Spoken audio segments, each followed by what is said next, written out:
नमस्कार. आज आपण पाहणार आहोत प्राण्यांमध्ये सुधारित व्यवस्थापन पद्धतींचे प्रात्यक्षिक. या प्रात्यक्षिकामध्ये आपण 4 महत्त्वाचे घटक बघणार आहोत: grooming, deworming, ectodermal parasite control, milking by milk machine. चला सुरू करूया. साहित्य: ब्रश, जंतनाशक गोळी, deworming bottle, apron, parasite control liquid, बादली, मिल्किंग मशीन. ग्रूमिंग. गुरांची स्वच्छता म्हणजेच ग्रूमिंग ही प्राण्यांच्या आरोग्याची पहिली पायरी आहे. प्राण्याला बांधा आणि त्याला शांत ठेवा. मध्यम कडक ब्रशने अंग स्वच्छ करा, विशेषतः पाठ, मान, पोटाखालचा भाग. गरज असल्यास कोमट पाण्याने अंघोळ घाला. गुरांची नखे आणि शिंग तपासा. वाढले असल्यास कटिंग करा.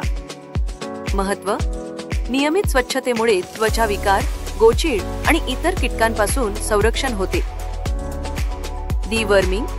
प्राण्यांच्या पचन संस्थेत राहणारे जंत अनेक समस्या निर्माण करतात. त्यावर उपाय म्हणजे नियमित कृमीनाशन. योग्य औषध निवडा, जसे की अल्बेंडाझोल किंवा फेनबेंडाझोल. दर 3 ते 6 महिन्यांनी ही प्रक्रिया पुन्हा करा.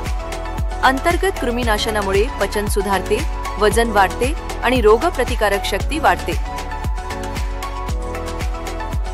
Ectodermal parasite control. गोटेड, उवा, पिसवा हे प्राण्यांच्या शरीरावर राहतात आणि रक्त शोषून त्रास देतात.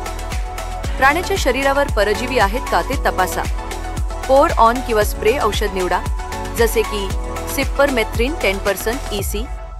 डोस 1 ml पर 1 लिटर पाणी. औषध मानेपासून शेपटापर्यंत पाठीवर ओता किंवा संपूर्ण शरीरावर फवारणी करा. डोळे, तोंड, जखमा यांना औषध लागू देऊ नका. ही प्रक्रिया दर महिन्याला किंवा गरजेनुसार केली पाहिजे. Milking by milk machine. दूध काढताना स्वच्छता, प्राण्याचा आराम आणि वेळेचे पालन महत्त्वाचे आहे. हात व कास कोमट पाण्याने आणि सौम्य साबणाने धुवा. नंतर दूध हळूहळू आणि स्वच्छतेने काढा, हात किंवा मशीन वापरून. ओव्हर मिल्किंग टाळा. दूध लगेचच स्वच्छ झाकलेल्या भांड्यात साठवा. स्वच्छतेमुळे दुधाची गुणवत्ता आणि प्राण्यांचे आरोग्य दोन्ही सुधारतात. धन्यवाद.